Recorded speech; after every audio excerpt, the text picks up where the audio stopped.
Il permet de caractériser une seule personne. Voilà. Exactement comme la phrase que vous employez dans les annonces de plan. Dans la suite de notre travail, nous montrerons d'une part et nous montrerons d'autre part. Mais c'est toi et qui? Ou c'est qui et toi? Tu es seul. Personne d'autre et toi ne faites ce travail. Mais tu dis nous. C'est un nous pluriel mais qui a le sens d'un singulier, etc. D'accord? Le même temps verbal. Vous allez conserver toujours le même temps verbal et on peut dire qu'ils font tous partie du système d'énonciation. Le même, d'accord, temps verbal. Donc, on ne viendra pas, trahir la configuration verbale dans le texte. C'est ça le système d'énonciation. Certains textes au présent de l'indicatif, vous partez, on sent qu'il y a du passé simple qui entre à l'intérieur, parfois l'idée du passé. Vous trahissez ce que l'argumentaire qu'il est en train de développer. D'accord? On conserve le même temps verbal, au compte du système d'énonciation toujours, la même thématique. D'accord? Le même temps verbal, la même thématique, c'est-à-dire le même thème, le moindre ou le minimum, c'est de ne pas se retrouver dans un texte, dans un résumé, en train d'évoquer de la volaille, pendant que le texte de base parlait, par exemple, des légumes. Vous voyez comme l'écart est très loin. Vous va trahir le texte. Si le texte parle du sport, parlez bien sûr du sport. Si dans le texte, on fixe les inconvénients du sport, ce n'est pas parce que tu ne penses qu'aux avantages du sport que parfois on va aller trouver une glissade d'un bienfait du sport. Le texte n'évoque pas les bienfaits, n'est-ce pas, du sport. La même typologie, donc la même thématique, typologie, voilà, typologie textuelle. Le type de texte qui est produit est un texte argumentatif et vers la fin, on se rend compte que vous êtes dans un registre explicatif. Le résumé n'est plus cohérent. Le texte qui est produit est un texte, sinon le texte à résumé est un texte explicatif. Vers la fin, on se retrouve dans un registre argumentatif. Or, un texte explicatif contient un thème et un propos, mais il n'a pas une prise de position affichée comme ça, comme dans le texte argumentatif. Mais dès qu'on sent une prise de position exprimée, les dégâts étaient nombreux. Parce qu'il a fallu que vous appeliez un système pronominal. Vous avez changé l'instance narratrice. On a senti que vous avez donné votre point de vue personnel. Voilà pourquoi vous avez pu changer la typologie. Sinon, un texte argumentatif ou explicatif, vice-versa, ne peuvent jamais s'interremplacer. Je peux vous expliquer le fonctionnement d'une caméra.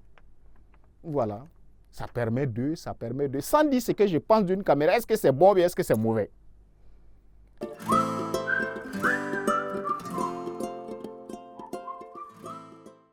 Dans un texte argumentatif, je peux vous dire que je pense que la caméra est une invention bénéfique de nos jours.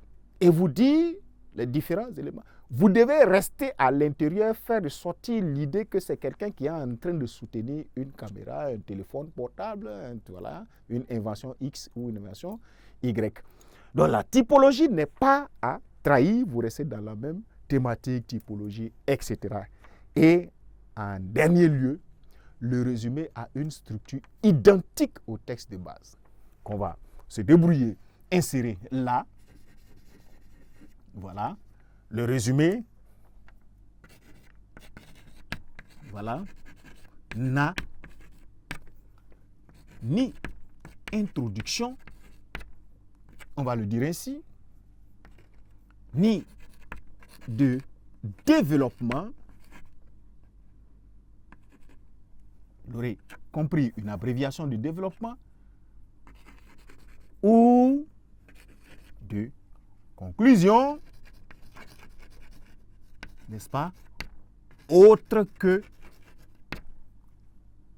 un développement, on va aller dans ce du texte. On se débrouille pour faire cela et j'explique. De la manière dont le texte est venu, vous ne vous donnez pas une autorisation de lui donner une nouvelle structure. Vous ferez une confusion entre la production écrite pleine. Du commentaire composé de la dissertation, ici, S'il est venu, vous sentez que l'auteur fait un constat au départ avant de faire un développement et tirer une conclusion. Vous, votre travail va venir de la même manière. La miniature va se présenter comment? Un constat léger, un développement réduit et une conclusion aussi réduite.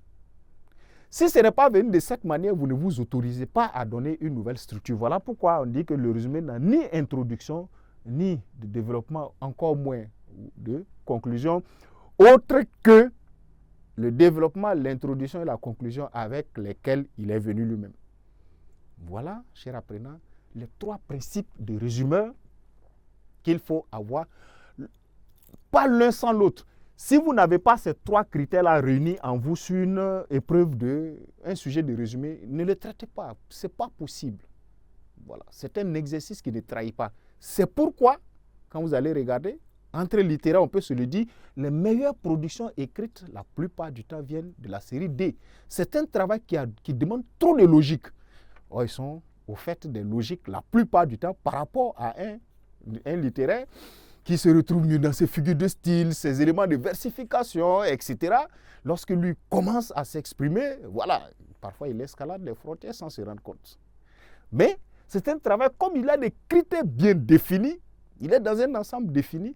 Si vous n'êtes pas logique, vous ne pouvez pas vous en sortir dans un très bon résumé.